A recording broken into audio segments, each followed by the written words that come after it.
अब देखते हैं बेटा mathematical operations of complex numbers. ठीक, अब आपको मेरे एक सवाल का जवाब देना है। ठीक, हम रियल नंबर में जो मैथमेटिकल ऑपरेशन परफॉर्म करते हैं, जो हम रियल नंबर में मैथमेटिकल ऑपरेशंस परफॉर्म करते हैं, जैसे कि एडिशन, सब्ट्रैक्शन, मल्टीप्लिकेशन, ठीक है ना, डिवीजन, क्या ये सभी मैथमेटिकल ऑपरेशन क्या हम कॉम्प्लेक्स नंबर में भी परफॉर्म कर सकते हैं?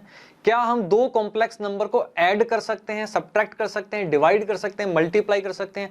अब बेटा ये क्वेश्चन हमारे सामने आया, ठीक है ना, ये क्वेश्चन हमारे सामने आया, क्या हम ये दो कॉम्प्लेक्स नंबर हमें दे रखे हैं Z1 और Z2, क्या हम इनको ऐड कर सकते हैं? बेटा देखो, रट्टा लगवाना हो तो आपको मिनट में रट्टा लगवा दो, बेटा रियल पार्ट को ऐड कर दो और इमेजिनरी पार्ट को ऐड कर दो, सॉल्यूशन आ गया। नहीं, बट हम समझेंगे क्या हम कर सकते हैं। मैं कह रहा हूं भैया मुझे भी नहीं पता, अभी हम करके देखेंगे कि क्या हम दो कॉम्प्लेक्स नंबर को ऐड कर सकते हैं। ठीक है जी, एक क्या होता है बेटा, एक बार अगर आप समझ लो, ठीक है, एक बार आपकी अंडरस्टैंडिंग बन जाती है तो आपको बिल्कुल गहराई से चीजों को समझ में आता है। अगर आपको रटवा दिया जाए तो बेटा आप कभी भी चीजों की गहराई तक उतर ही नहीं पाओगे कि भाई ये कॉम्प्लेक्स नंबर क्या चीज है। ठीक, सबसे पहले बेटा हम यहाँ पे बात करते हैं, सबसे पहले हम समझेंगे कि भाई ये 5 आयोटा कहां से और कैसे आ गया होगा, ये 5 आयोटा कैसे बना होगा, फटाफट ये बताओ। ठीक है, अब मैं आपको बताता हूं भाई 5 आयोटा कैसे बना होगा। सबसे पहले हम बात कर लेते हैं यहाँ पे, ठीक है जी, 5 आयोटा की, कि भाई ये 5 आयोटा कहां से आया और कैसे आया। बेटा हमारे पास क्या होगा, जब हम, ठीक है, कोई इक्वेशन सोल्व कर रहे होंगे तो हमारे पास अंडर रूट में क्या होगी बेटा, -25 आया होगा। सर आप कैसे कह सकते हो? बेटा अभी बताता हूँ आपको, अंडर रूट में -25 आया होगा। तो हमने क्या किया होगा, हम इसको इस तरीके से लिख सकते हैं, -1 मल्टीप्लाई 25। हाँ जी सर बिल्कुल लिख सकते हैं, बिल्कुल हम इसको ऐसे लिख सकते हैं। और अभी मैंने आपको क्या बताया कि भाई आयोटा स्क्वायर क्या होता है बेटा, -1 होता है। ठीक है जी, आयोटा स्क्वायर हमारे पास -1 होता है। तो बेटा इसको मैं क्या लिख सकता हूँ, इसको अगर मैं बात करूं तो बेटा क्या लिख सकते हैं हम इसको, ठीक, इसको हम यहां पे लिख सकते हैं कि भाई ये आयोटा स्क्वायर है, ये लिख सकता हूं इसको मैं, क्योंकि हमने यही तो पढ़ा, iota square is equal to -1, और -1 को मैं आयोटा स्क्वायर लिख सकता हूं। ठीक है, और 5 स्क्वायर को बेटा मैं यहाँ पे 5 स्क्वायर लिख सकता हूँ, 5 5 जा 25। क्लियर हुआ? हाँ जी सर एकदम क्लियर हुआ। ठीक है, तो धीरे धीरे अब आपको कहानी समझ में आ रही होगी। तो बेटा ये क्या आ गया, आयोटा, तो यहाँ पे आ गया बेटा 5, इन दोनों का स्क्वायर लगाऊंगा तो बेटा यही आ जाएगा मेरे पास। ठीक है, तो 2 से क्या होगा बेटा, रूट कट जाएगा, तो मेरे पास क्या बचेगा, रिजल्ट बचेगा आयोटा 5, या फिर बोल सकते हो 5 आयोटा। ठीक, तो बेटा इस तरीके से मेरे पास यहाँ पे 5 आयोटा आया होगा। इतना क्लियर? हाँ जी सर इतना क्लियर। तो क्वेश्चन की फ्रेमिंग तो बेटा ये तो हमें समझ में आ गया, और ये बहुत ही इंपॉर्टेंट चीज है। अब मैं बात करता हूँ यहाँ पे बेटा, अब आप बताओ कि 7 आयोटा यहाँ पे कैसे आया होगा। 7 आयोटा बेटा कैसे आया होगा, तो हमारे पास अंडर रूट में होगा -7 7 जा 49। ठीक, 7 7 जा 49, तो हम इसको किस तरीके से ब्रेक कर सकते हैं, -1 मल्टीप्लाई बेटा क्या होगा यहाँ पे 49। ठीक, ठीक है जी, और इसको -1 को क्या लिख सकता हूँ, -1 को लिख सकता हूँ मैं आयोटा का स्क्वायर। ठीक है, और यहाँ पे लिख सकते हैं 7 7 जा 49 बेटा इसका स्क्वायर। तो फाइनली रिजल्ट हमारे पास क्या आया, रिजल्ट हमारे पास 7 आयोटा हमारे पास इस तरीके से आया। तो ये चीज हमें यहाँ पे क्लियर हुई कि भाई ये नंबर कुछ इस प्रकार से होंगे और इनका सॉल्यूशन हमने इस तरीके से निकाला होगा। अब बात आती है इनके एडिशन की, क्या हम इनको ऐड कर सकते हैं? तो बेटा सबसे पहले आपको करना क्या है, सबसे पहले आपको क्या करना है, यहाँ पे Z1 दिया है, ठीक, ठीक है जी, यहाँ पे 2 प्लस, ठीक है, हमने यहाँ पे क्या देखा, 7 आयोटा 5 आयोटा। ठीक, और आयोटा की जगह पे आप एक काम करो, थोड़ी देर के लिए ना, थोड़ी देर के लिए आप अंडर रूट में -1 ही रखो। ठीक है, यहाँ से हमें समझ में आएगा। ठीक, जब तक आयोटा है तब तक हम कंफ्यूज रहेंगे। ठीक, ठीक है जी, अब यहाँ पे भी बेटा आप एक काम करो, 7 मल्टीप्लाई आयोटा, यहाँ पे सॉरी अंडर रूट में -1, आयोटा की वैल्यू हमने पुट कर दी। ठीक, अब यहाँ पे हम ऐड करके देखते हैं कि हम ऐड करते हैं, हमारे पास ऐड करने पे क्या रिजल्ट आता है। ठीक, हमारे पास क्या बेटा 2 प्लस 5 मल्टीप्लाई अंडर रूट में -1 प्लस, ठीक है, यहाँ पे क्या आ गया, हम प्लस कर रहे हैं, ठीक है ना, यहाँ पे बेटा हमने क्या किया, ये हमारे पास नंबर आया प्लस 6 प्लस 7 मल्टीप्लाई, ठीक है, अंडर रूट -1। ठीक, ये हम क्या कर रहे हैं बेटा, ऐड कर रहे हैं। ठीक है जी, अब यहाँ पे जब हम ऐड करने लगे तो हमने क्या किया, 2 और 6 बेटा इसको ऐड कर लिया। ठीक है जी, 2 प्लस 6 हमारे पास यहाँ पे आ गया। क्लियर? ठीक, और यहाँ पे बेटा क्या करो, यहाँ पे अंडर रूट में -1 बेटा इसमें कॉमन आ रहा है, हाँ जी, तो बेटा इनको एक साथ एक बार आप ऐड कर लो, ठीक है। 5 मल्टीप्लाई अंडर रूट में -1, यहाँ पे क्या हो जाएगा बेटा, ऐड हो जाएगा, ठीक। यहाँ पे हमारे पास आ जाएगा, यहाँ पे आ जाएगा हमारे पास +7 मल्टीप्लाई अंडर रूट में -1, ठीक। यहाँ तक क्लियर, हाँ जी क्लियर। तो यहाँ पे बेटा क्या आ गया, 2 + 6 आ गया, ठीक। और यहाँ पे आप एक काम करो, अंडर रूट -1 बेटा ये कॉमन ले लो, ठीक है सर, ये हमने कॉमन ले लिया, तो मेरे पास क्या बचा 5 + 7 बचा, हाँ जी 5 + 7 बचा। अब आप मुझे एक चीज़ बताओ, बेटा एक चीज़ बताओ, मैं इसको आयोटा लिख सकता हूँ? हाँ सर, इसको आयोटा लिख सकते हैं। आयोटा की जो वैल्यू होती है अंडर रूट -1 होती है, ठीक है। और ये क्या आ गया बेटा, मेरे पास 5 + 7 आ गया, ठीक। 5 + 7 आ गया। एक बार बेटा आप थोड़ा ध्यान दो, तो हमारे पास क्या आया, अगर आप ये देखो 2 + 6 हमारे पास क्या आया, 2 + 6 बेटा हमारे पास क्या आया, ये हमारे पास आया भाई, जो हमारे पास कॉम्प्लेक्स नंबर है, यहाँ पे बोल दो भैया ऐड, कॉम्प्लेक्स नंबर का जो रियल पार्ट है बेटा वो ऐड कर दो, ठीक। और यहाँ पे क्या आ गया, अगर मैं बात करूँ यहाँ पे इसकी, अब बेटा अगर मैं इसकी यहाँ पे बात करूँ, तो यहाँ पे बेटा आप ऐड कर दो, ठीक है ना, कॉम्प्लेक्स नंबर का इमेजिनरी पार्ट, ठीक है। अब आप देखो क्या आया, 2 + 6, तो हमने क्या किया, यहाँ पे 2 और 2 बेटा क्या था, ये रियल पार्ट था। 2 + 6 क्या हुआ बेटा, यहाँ पे 8 हो जाएगा, ठीक है जी, यहाँ पे 8 हो गया, ठीक। और यहाँ पे मैं बात कर रहा हूँ इमेजिनरी, और इमेजिनरी को ऐड कर दो, क्या होगा बेटा, 7 और 5 12 आ गया, हाँ जी सर 12 आ गया, तो यहाँ पे क्या बेटा 12 आयोटा आ गया, ठीक। तो हमने क्या किया बेटा, रटा नहीं। अब रटने की वाली बात है तो भैया रियल को रियल से जोड़ दो, इमेजिनरी को इमेजिनरी से जोड़ दो, बट हमने बकायदा इसका पूरा सॉल्यूशन किया और समझा क्या हम एडिशन कर सकते हैं कॉम्प्लेक्स नंबर का, ठीक है जी, हम एडिशन कर सकते हैं। यहां तक बेटा क्लियर, ठीक है, इसको नोट करो, फिर आगे चलते हैं।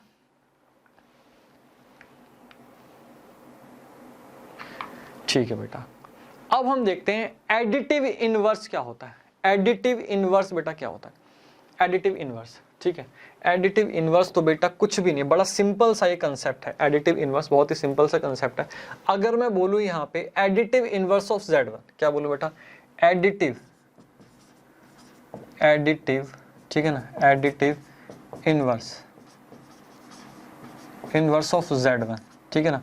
तो इसको मैं क्या लिखूंगा, एडिटिव इनवर्स ऑफ Z1 को हम क्या करेंगे, अगर मेरे पास ये गिवन है, ठीक है, तो मैं यहाँ क्या कर दूंगा बेटा, इस पूरी टर्म को क्या कर दूंगा, यहाँ पे मैं इस तरीके से बेटा माइनस लगा दूंगा, इस पूरी पॉजिटिव को मैं क्या कर दूंगा बेटा, साइन चेंज कर दूंगा, बोथ साइड बेटा मैं साइन चेंज कर दूंगा, तो इसको बोलेंगे हम एडिटिव इनवर्स, ठीक है। -Z1 -2 -5 आयोटा, ठीक, ठीक है जी बेटा। सिमिलरली वैसे ही क्या होगा, अगर मैं बात करूं एडिटिव, ठीक है ना, इनवर्स, एडिटिव इनवर्स ऑफ किसकी बात करें बेटा, Z2 की बात अगर मैं करूं, तो मेरे पास क्या होगा, -Z2, ठीक है, -6 + 7 आयोटा, बस बेटा सिंपल सी ये चीज है, ठीक। तो मेरे पास ये आ गया, ठीक है। तो अब मैं बात करूं बेटा एडिशन की, अगर आप रियल नंबर में देखते हो तो बहुत सारी लॉज पढ़ते हो, कॉम्यूटेटिव लॉ, ठीक है ना, अगर आपने पढ़ा वहां पे क्लोजर लॉ होता है, एसोसिएटिव लॉ होता है, तो बेटा वो सभी के सभी कॉम्प्लेक्स नंबर में भी अप्लाई होते हैं। हमने देखा अगर वो ऐड हो सकते हैं तो वो बाकी सभी लॉ भी इसमें अप्लाई होंगे। बेटा वो बेसिक सी चीजें आप बचपन से पढ़ते हैं। और अगर मैं आपको बोलूं कि भैया Z1, ठीक है, प्लस Z2 + Z2 और Z3 प्लस करते हो तो ये इक्वल आ जाएगा, किसके इक्वल आ जाएगा, ये इक्वल आ जाएगा Z1 + Z2 + Z3, ठीक है। तो बेटा ये सब क्या है, बिल्कुल बच्चों वाली चीजें। यहाँ पे तो बेटा हम बड़ी बड़ी बातें डिस्कस कर रहे हैं, ठीक है। तो ये सब चीजें तो मैं मान के चलता हूँ अपनी NCERT से देख लेना, ये कुछ भी नहीं है, ठीक है, बेसिक सी चीजें हैं, ठीक। तो यहाँ पे आपको समझ में आया एडिटिव इनवर्स क्या होता है, हमें साइन चेंज कर देनी है। क्लियर हुआ, हाँ जी सर एकदम क्लियर हुआ, ठीक है बेटा। फिर आगे चलते हैं। अब बेटा देखते हैं अपना सब्ट्रैक्शन, ठीक है। सब्ट्रैक्शन में क्या देखें, इसको भी देखो भाई, क्या हम दो कॉम्प्लेक्स नंबर को बेटा लेस कर सकते हैं, सब्ट्रैक्ट कर सकते हैं। तो सबसे पहले बेटा आपको क्या करना पड़ेगा, सबसे पहले तो बेटा वही करो 2 प्लस, अब आयोटा का थोड़ी देर के लिए बेटा अंडर रूट में -1 लिख लो, ठीक है ना। इससे हम कंफ्यूज नहीं होते, आयोटा से हम कंफ्यूज हो जाते हैं। ठीक, 6 + 7 मल्टीप्लाई, यहाँ पे बेटा क्या लिखो, आयोटा की जगह पे अंडर रूट में -1 लिखो। ठीक, अब इन दोनों को क्या करो, Z1 - Z2 निकालो। Z1 - Z2 अगर आप निकालते हो तो बेटा आपके पास क्या आएगा। ठीक, क्या आएगा हमारे पास, 2 + 5 मल्टीप्लाई अंडर रूट -1। ठीक है जी। अब यहाँ पे माइनस करो, क्या आएगा आपके पास, 6 + 7 मल्टीप्लाई अंडर रूट -1। ठीक है। अब बेटा इसका रिजल्ट निकालो, आपके पास क्या आएगा, 2 + 5 multiply under root -1 -6 - 7 multiply under root -1। ठीक, यहां तक क्लियर। हम बेसिकली कर क्या रहे हैं बेटा, बेसिक मैथमेटिक्स हम इस पे अप्लाई कर रहे हैं और एंड में जाके हम बेटा एक क्रक्स लिखेंगे। ठीक है, डायरेक्टली हमें रट्टा नहीं लगाना। ठीक है जी। अब यहाँ पे बेटा बताओ क्या होगा, तो यहाँ पे मैं लिख सकता हूँ 2 - 6, हाँ जी ये लिख सकते हो। ठीक है, और यहाँ पे बेटा मैं क्या लिख सकता हूँ, 5 मल्टीप्लाई अंडर रूट -1। ठीक, और यहाँ पे क्या करना है बेटा, हमें -7 मल्टीप्लाई अंडर रूट -1। ठीक, यहाँ तक क्लियर, हाँ जी सर यहाँ तक एकदम क्लियर। तो क्या आ गया बेटा, 2 - 6। ठीक, अब यहाँ से आपको क्या करना है, अंडर रूट -1 बेटा यहाँ पे हम कॉमन ले सकते हैं। हाँ जी सर बिल्कुल कॉमन ले सकते हैं। तो 5 - 7 हमारे पास यहाँ पे आ गया। ठीक, तो हम बेटा इसको इस तरीके से ही लिख देते हैं, 2 - 6।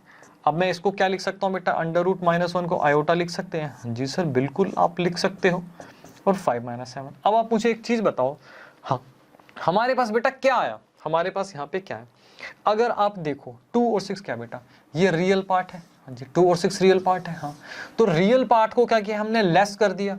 और अगर आप यहाँ पे देखो इमेजिनरी पार्ट बात करो तो क्या बेटा, 5 और 7 क्या हुआ हमारे यहाँ पे, इमेजिनरी पार्ट है। हाँ जी, और हमने क्या बेटा, इमेजिनरी पार्ट को लेस कर दिया। तो लास्ट में क्या किया हमने, क्रक्स ड्रॉ किया।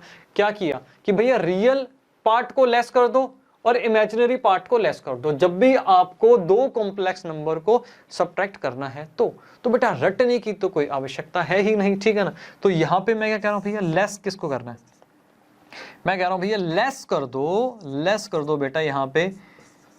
ठीक है, रियल पार्ट हमारे कॉम्प्लेक्स नंबर के रियल पार्ट को यहाँ पे लेस कर दो। ठीक है ना, और उसके बाद क्या बात हो रही है, उसके बाद हमारी बात हो रही है कि भैया यहाँ पे आप लेस कर दो इमेजिनरी पार्ट, कॉम्प्लेक्स नंबर के इमेजिनरी पार्ट को लेस कर दो। तो क्या हो जाएगा बेटा, आपके पास ये रिजल्ट आपके पास सेम ही आएगा। इतनी बड़ी कैलकुलेशन करने की जरूरत नहीं है, ये सिर्फ हमने समझने के लिए किया। ठीक है, नोट करो बेटा इसे, फिर आगे चलते हैं। अब देखते हैं बेटा मल्टीप्लीकेशन। ठीक है, दो कॉम्प्लेक्स नंबर को क्या हम मल्टीप्लाई कर सकते हैं, ये भी बड़ा इजी है। ये तो बेटा बहुत बहुत बहुत ज्यादा वाला इजी है। ठीक है जी, एक बार इसको भी हम करके देखते हैं। सबसे पहले मैं बात कर रहा हूँ, क्या बेटा ये दो कॉम्प्लेक्स नंबर को मैं मल्टीप्लाई कर सकता हूँ। बात करें अगर Z1 मल्टीप्लाई Z2, क्या हम इसे मल्टीप्लाई कर सकते हैं। तो सबसे पहले आपको क्या करना है बेटा, वैसे ही 5 2 + 5 मल्टीप्लाई आयोटा की जगह बेटा अंडर रूट ऑफ -1 रख दो। क्यों सर, बेटा देखो डायरेक्टली भी हम कर सकते हैं, एक बार समझ लेंगे कि नॉर्मल मैथमेटिक्स अगर हम परफॉर्म करते हैं तो हमारे पास क्या रिजल्ट आता है। ठीक है, 7 उसके मल्टीप्लाई अंडर रूट पे -1। ठीक है जी, एक फटाफट बेटा मल्टीप्लाई करो, 6 दूनी 12। ठीक, अब 2 से बेटा इसको मल्टीप्लाई कर सकते हैं। हाँ जी 14 मल्टीप्लाई बेटा क्या आ गया, अंडर रूट में -1। ठीक है, यहाँ पे करो बेटा, क्या आ गया 30 अंडर रूट में -1। ठीक है जी, यहाँ पे क्या आ गया बेटा, यहाँ पे हमारे पास आ गया 5 सत्ते 35। ठीक है 35, और हमारे पास आ गया बेटा यहाँ पे अगर हम बात करें क्या आ गया हमारे पास। ठीक,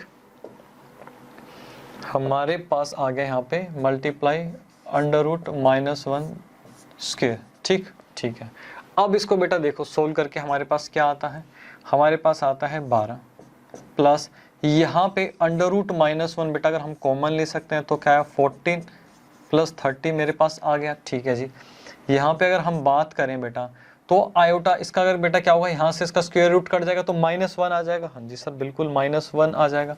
तो बेटा -1 आ जाएगा तो मेरे पास क्या बचेगा, यहाँ पे -35 बचेगा। ठीक है, तो यहाँ पे हमें करना क्या है, 12 में से बेटा 35 गए, कितने बचे 23 बचे, -23 बचे। ठीक है, और यहाँ पे बेटा आप इन दोनों को ऐड कर लो, ठीक है। और यहाँ पे अंडर रूट -1 की जगह बेटा यहाँ पे आयोटा लगा दो, ठीक है। इन दोनों को ऐड अगर मैंने कर दिया तो क्या आ गया बेटा 44 आ गया। हाँ जी सर 44 आ गया। तो यहाँ पे बोल सकता हूँ -23 44 आयोटा, ठीक है। ये मैं लिख सकता हूँ, हाँ जी सर ये लिख सकते हैं, ठीक है। तो हमने देखा कि भाई ये मल्टीप्लाई करके हमारे पास रिजल्ट आया, ठीक। हमने नॉर्मल कैलकुलेशन परफॉर्म करी। अब हमें क्या चेक करना है बेटा, अब हमें क्या चेक करना है कि भाई मैं अगर इसको डायरेक्टली इस तरीके से मल्टीप्लाई करूं Z1 Z2 तो क्या आएगा बेटा, सेम ही आएगा 2 + 5 आयोटा आयोटा, ठीक है ना, 2 5 आयोटा। और यहाँ पे बेटा क्या 6 + 7 आयोटा, ठीक है। अब भी बेटा मल्टीप्लाई करो फटाफट, तो आपके पास क्या आएगा 6 दूनी 12 आ गया, ठीक है जी। और यहाँ पे 7 दूनी 14, ठीक है 14 आयोटा। और यहाँ पे बेटा 5 6 30 आयोटा, ठीक ठीक है। और यहाँ पे 5 7 35 आयोटा का बेटा क्या हो गया, यहाँ पे स्क्वायर आ गया हमारे पास, ठीक ठीक। अब उसके बाद देखो, अब यहाँ पे बेटा प्लस कर दो तो आपके पास क्या आएगा 44 आयोटा आ गया। हाँ जी, आयोटा स्क्वायर की वैल्यू -1 होती है, तो यहाँ पे -35 आ गया। तो आपके पास रिजल्ट क्या है -23 + 44 आयोटा, ठीक। तो कहने का मतलब ये हुआ कि हम दो कॉम्प्लेक्स नंबर को मल्टीप्लाई कर सकते हैं जैसे हम नॉर्मल रियल नंबर्स को मल्टीप्लाई करते हैं, ठीक। दोनों केसेस में बेटा क्या आ रहा है, रिजल्ट हमारे पास सेम ही आ रहा है, ठीक। तो मल्टीप्लिकेशन भी हमने यहाँ पे सीखा। तो बेटा इसको नोट करो, फिर आगे चलते हैं। जल्दी बेटा नोट करो इसे। अब बेटा हम यहाँ पे देखते हैं कि भाई अंडर रूट में वैल्यूज हैं, तो इसका बेटा हम किस तरीके से मल्टीप्लाई कर सकते हैं, ठीक। तो जैसे यहाँ पे आया बेटा √3 × √2, क्या लिख सकते हो इसको बेटा, जल्दी बताओ इसको क्या लिख सकते हैं। मैं इसको लिख सकता हूँ √6। हाँ सर बिल्कुल, इसको आप √6 लिख सकते हो।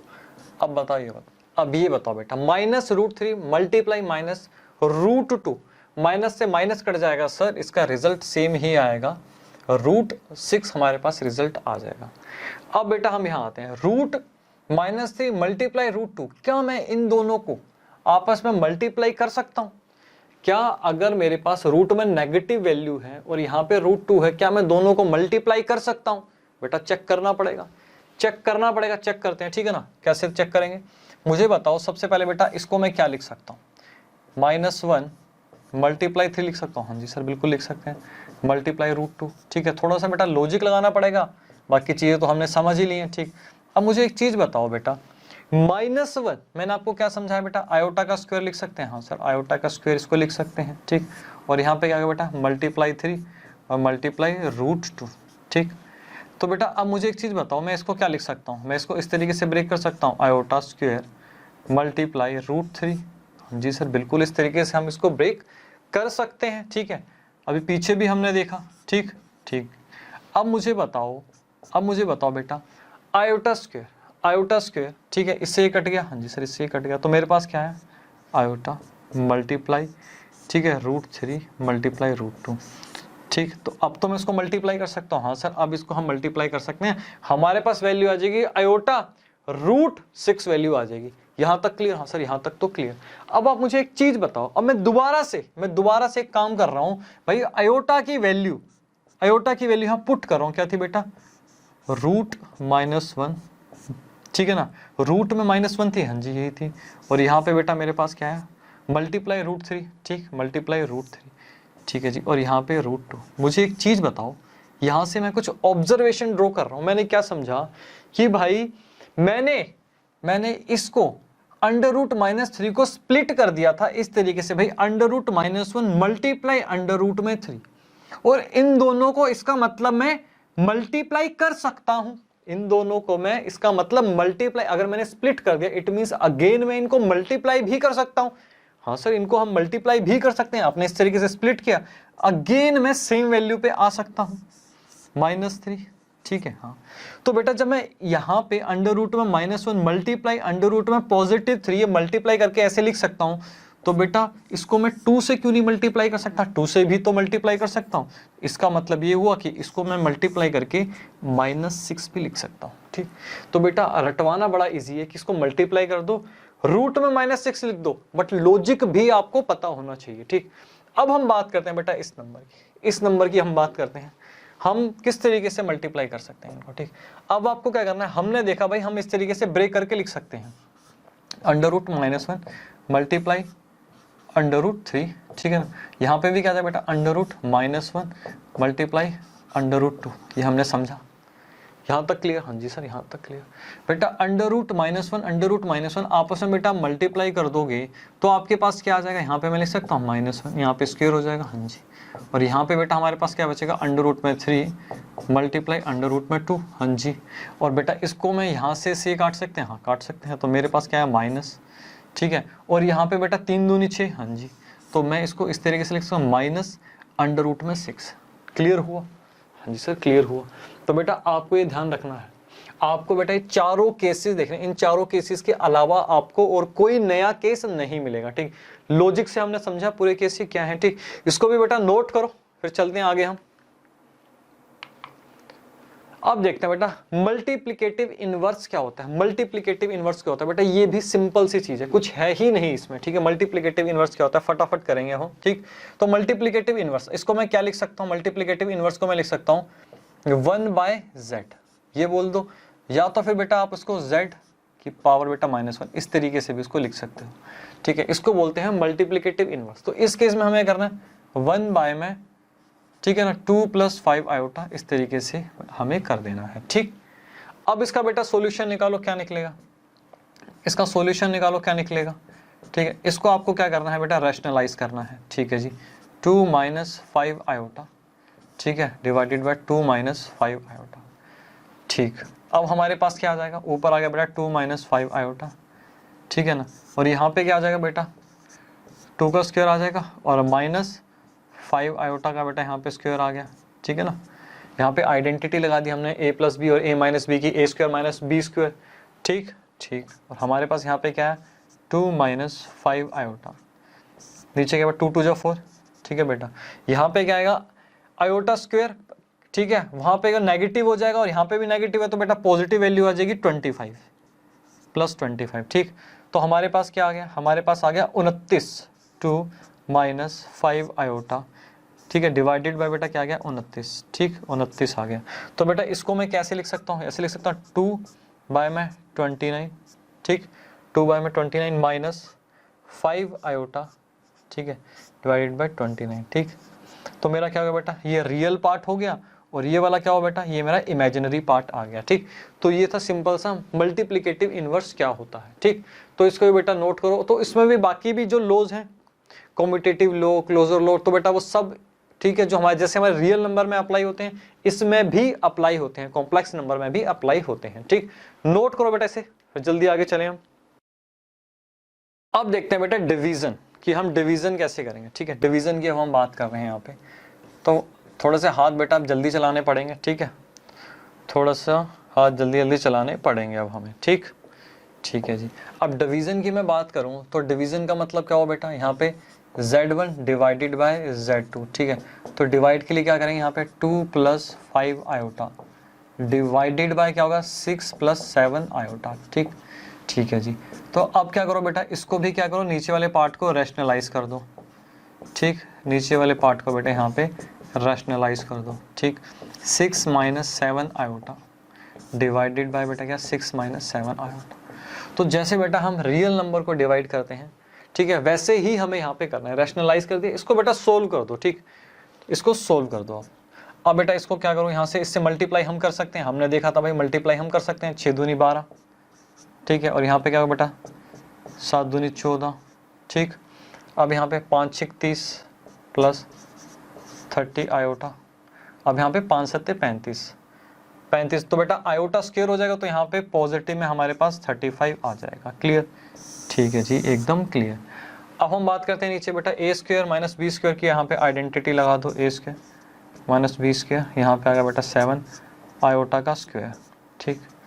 अब इसको बेटा सोल्व करो आगे, आपके पास क्या है यहाँ पे, ठीक है, 12 और 35 बेटा इसको प्लस कर लोगे तो आपके पास क्या आएगा 47 आ गया, हाँ जी 47 आ गया, ठीक।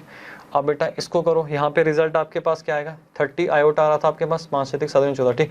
इसको लेस करोगे तो क्या आ गया बेटा, यहाँ पे आपके पास आ जाएगा 16 आयोटा आ गया, ठीक ठीक है जी।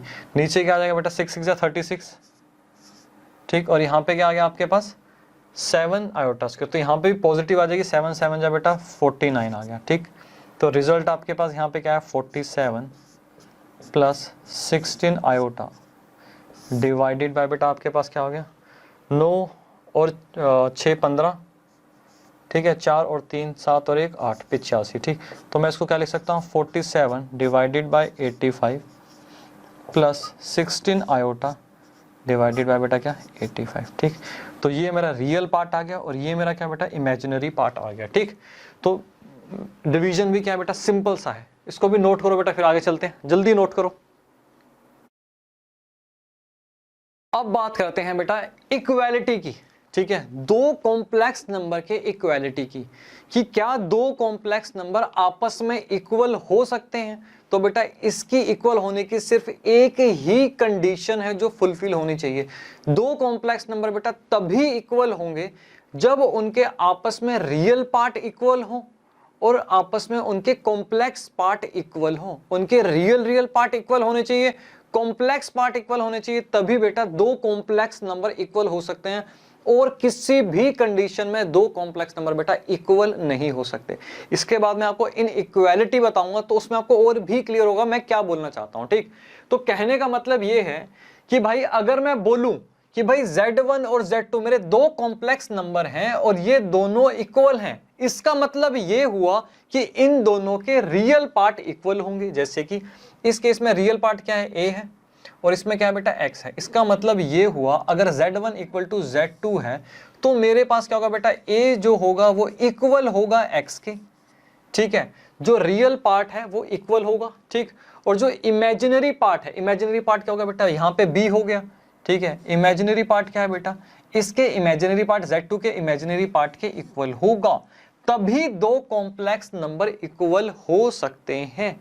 क्लियर हुआ? हाँ जी सर क्लियर हुआ। ठीक, अभी आगे आपको और भी अच्छे से क्लियर होगा। जैसे यहाँ पे बेटा एक छोटा सा ये क्वेश्चन है, यहाँ पे कह रहा है भाई ये दो कॉम्प्लेक्स नंबर हैं और ये बेटा इक्वल है। ठीक है, आप हमें क्या करो इसका सॉल्यूशन बताओ। तो आपको क्या करना है, अभी मैंने आपको बताया भैया किस कॉम्प्लेक्स नंबर इक्वल होने की कंडीशन ये है कि भाई उसके रियल पार्ट इक्वल होंगे। तो एक बार देख लेते हैं हमारे पास क्या होगा। सबसे पहले हम बात कर लेते हैं बेटा यहाँ पे रियल पार्ट की। ठीक है ना, रियल पार्ट ऑफ Z। ठीक, हम इसकी बात कर लेते हैं। ठीक, तो यहाँ पे क्या होगा, यहाँ पे क्या होगा 4x इक्वल टू हो जाएगा बेटा 3 के। ठीक, ठीक है जी, और यहाँ पे अगर मैं बात करूँ imaginary part, imaginary part of Z। ठीक है, अगर आपके माइंड में कुछ डाउट होगा तो अभी बेटा जब मैं इन इक्वालिटी कराऊंगा तो आपके माइंड में जो भी डाउट है बेटा वो क्लियर हो जाएंगे। अभी आप बस मेरी बात पे ध्यान रखो। ठीक है, रियल पार्ट इक्वल हो गए, अब बात कर रहे हैं इमेजिनरी पार्ट की। ठीक है, तो यहाँ पे क्या होगा बेटा iota 3x minus y equal to क्या हो बेटा आयोटा -6। ठीक है ना, तो क्या हो बेटा ये पार्ट क्या होंगे बेटा आपस में इक्वल हो जाएंगे। ठीक, तो यहाँ पे वैसे मुझे आयोटा लिखने की बेटा कोई नीड नहीं है। ठीक है ना, तो यहाँ पे बस मैं लिख सकता हूँ कि ये दोनों पार्ट क्या बेटा आपस में इक्वल हो गए। ठीक, ठीक है जी, यहाँ से अब मैं क्या करूँगा, मेरे पास x की वैल्यू क्या आ गई, x की वैल्यू आ गई मेरे पास 3/4। ठीक, अब मुझे ये सोल्व करना है, अब मैं करूँगा x की वैल्यू जो मेरे पास है 3/4 बेटा यहाँ पे मैं पुट कर दूंगा। ठीक है ना, 3/4 तो मेरे पास आ गया -y इज इक्वल टू -6। ठीक, ठीक है जी, मेरे पास क्या है बेटा 3 3 जा 9, 9/4 -y इज इक्वल टू -6 आ गया। ठीक है, इसको सोल्व करेंगे, इसको अगर मैं सोल्व करता हूँ ठीक है, तो y मान लो इधर उधर चला गया और 6 इधर आ गया, तो क्या हो गया बेटा 9/4 + 6 आ गया। ठीक, ठीक है जी बेटा, इसका एलसीएम ले लो, क्या हो गया 4 6 24, 9 + 24 डिवाइडेड बाय 4। तो यहाँ पे मेरे पास क्या हो जाएगा 4 और 9 बेटा 13, 33 डिवाइडेड बाय 4 मेरे पास यहाँ पे आ गया। ठीक, तो मैंने क्या किया यहाँ पे क्या किया बेटा, इस तरीके से हमने कैलकुलेशन यहाँ पे परफॉर्म करी, x और y की यहाँ पे हमने वैल्यू निकाल ली। ठीक, तो इस चीज का आपको ध्यान रखना है, जब भी दो कॉम्प्लेक्स नंबर इक्वल होंगे तो उनके रियल पार्ट इक्वल होंगे और उनके इमेजिनरी पार्ट इक्वल होंगे, तभी वो कॉम्प्लेक्स नंबर इक्वल हो सकते हैं। ठीक, नोट करो बेटा, इसे फिर आगे चलते हैं। अब हम बात करेंगे बेटा इन इक्वालिटीज की अब हम बात करेंगे कि भाई कॉम्प्लेक्स नंबर में क्या इन इक्वालिटीज एग्जिस्ट करती हैं। ठीक है, तो बेटा ये मुझे भी नहीं पता, हम पहले चेक करेंगे। ठीक है, उसके बाद बेटा हम दावा करेंगे कि भाई इन इक्वालिटीज एग्जिस्ट करती है कि नहीं करती। ठीक, तो बेटा आपको मैं एक छोटा सा यहाँ पे एग्जांपल देता हूं। अगर मैं आपको बोलूं भैया आयोटा की पावर 4, वो क्या होना चाहिए बेटा, आयोटा की पावर 4 लेस होना चाहिए, लेस देन होना चाहिए आयोटा की पावर 6 है। ठीक है भाई, आयोटा की पावर 6 है, हाँ जी सर बिल्कुल, आयोटा की पावर 4 स्मॉलर देन आयोटा की पावर 6 होना चाहिए। ठीक है, एज पर हमारे मैथमेटिक्स रूल। ठीक है जी। तो यहाँ पे मैं इसको किस तरीके से लिखूंगा, आपको समझाया भैया मैंने, इस तरीके से हम इसको लिख सकते हैं और इसको हम ऐसे लिख सकते हैं 2 की पावर 3। ठीक है, ये मैंने इस तरीके से यहाँ पे ब्रेक कर लिया। अब क्या लिख सकते हैं बेटा, तो इसको आप आयोटा स्क्वायर -1, ठीक है, आयोटा स्क्वायर -1 इसकी पावर बेटा 3। ठीक है, पावर इवन है तो रिजल्ट पॉजिटिव आएगा, पावर ओड है तो रिजल्ट हमारे पास नेगेटिव में आएगा। अब आप यहां देखो बेटा क्या रिजल्ट आया, क्या रहा, 1 इज लेस देन -1। बताओ बेटा 1 इज लेस देन -1, रिजल्ट क्या आ गया बेटा। अगर मैं बात यहां पे करूं तो बेटा मेरे पास जो रिजल्ट आया बेटा क्या है, रिजल्ट गलत आया। तो मैं आपको क्या समझाना चाहता हूं, मैं आपको बेटा ये समझाना चाहता हूं कि हमारे जो रियल नंबर्स होते हैं उनमें एक सिस्टमैटिक ऑर्डर होता है, नंबर्स के बीच में एक सिस्टमैटिक ऑर्डर होता है।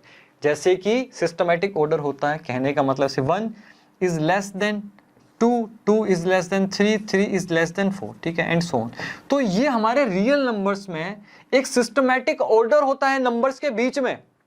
ठीक है, इसलिए रियल नंबर्स में तो भाई इन इक्वालिटीज एग्जिस्ट करती हैं, बट हमारे इमेजिनरी नंबर्स में, नंबर्स के बीच में बेटा कोई भी सिस्टमैटिक ऑर्डर नहीं होता।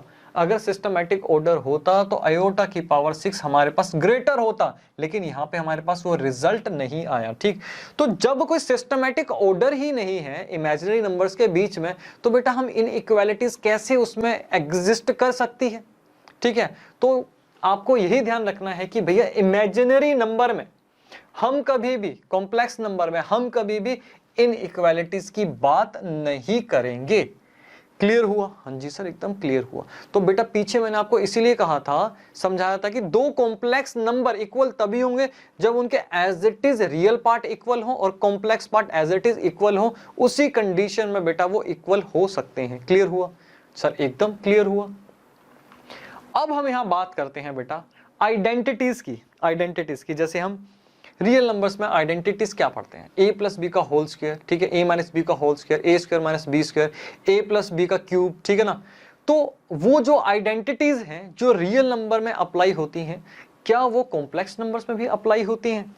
बताओ बेटा, क्या वो कॉम्प्लेक्स नंबर में भी अप्लाई होती हैं। तो बेटा कॉम्प्लेक्स नंबर में हमने सब्ट्रैक्शन देख लिया, एडिशन देख लिया, ठीक है, डिवीजन देख लिया, मल्टीप्लिकेशन देख लिया, सब कुछ पॉसिबल है। तो बेटा यहां पे भी क्या हो रहा है, यहां पे भी एडिशन, मल्टीप्लिकेशन, सब्ट्रैक्शन, यही सब तो हो रहा है। इट मींस ये आइडेंटिटीज जो हैं कॉम्प्लेक्स नंबर में भी बेटा अप्लाई होती हैं। क्लियर हुआ, हाँ जी सर एकदम क्लियर हुआ। ठीक, तो बेटा अब हम करेंगे सबसे लास्ट टॉपिक आज का, ठीक है, कि भाई real life application of complex numbers, ठीक है ना। तो हमने अभी समझा कि हमारी मैथ्स की दुनिया में रियल नंबर्स में कोई भी ऐसा नंबर नहीं है जिसका स्क्वायर करने पे हमारे पास वैल्यू नेगेटिव में आए, ठीक है, यही हमने समझा। तो उसके लिए हमें इमेजिनरी नंबर चाहिए। तो हम ये सोच रहे हैं कि भाई इसकी रियल लाइफ एप्लीकेशन क्या हो सकती है। तो बेटा इसकी रियल लाइफ एप्लीकेशन बहुत वास्ट है, जैसे कि इलेक्ट्रिकल इंजीनियरिंग में, क्वांटम मैकेनिज्म में, ठीक है, कंप्यूटर ग्राफिक्स, रॉकेट लॉन्चिंग में, बेटा रॉकेट लॉन्चिंग में भी कॉम्प्लेक्स नंबर का इस्तेमाल होता है। ठीक, अब हम बात करते हैं सिग्नल प्रोसेसिंग में। तो बेटा सिग्नल प्रोसेसिंग की अगर हम बात करें, अगर हमें किसी सिग्नल की स्टडी करनी है तो उसमें बेटा आपको कॉम्प्लेक्स नंबर की नॉलेज होनी चाहिए। ठीक, जैसे कि बात करें यहाँ पे मैंने इलेक्ट्रिकल इंजीनियरिंग, तो उसमें बेटा एसी सर्किट एनालिसिस में बेटा आपको कॉम्प्लेक्स नंबर आने चाहिए। तो बेटा इसकी अगर एप्लीकेशन देखो, कॉम्प्लेक्स नंबर की एप्लीकेशन बेटा बहुत वाइड है, ठीक है, तो बहुत इंपॉर्टेंट चैप्टर है। ठीक, तो आज बेटा हमारी यही क्लास ओवर होती है। अब नेक्स्ट क्लास में हम करेंगे अपनी एक्सरसाइज 5.1। तो दो कंसेप्ट अभी मैंने आपके छोड़ रखे हैं, ठीक, वो हम कवर करेंगे 3.2 करने से पहले, कॉन्जुगेट और मॉडुलस ऑफ कॉम्प्लेक्स नंबर। ठीक, तो बेटा आज की क्लास यहीं ओवर होती है। ये कंसेप्ट बेटा अच्छे से रिवाइज करना, आपका एक बढ़िया सा फाउंडेशन तो मैंने बना दिया, बाकी रिवाइज करना बेटा आपके हाथ में है। ठीक।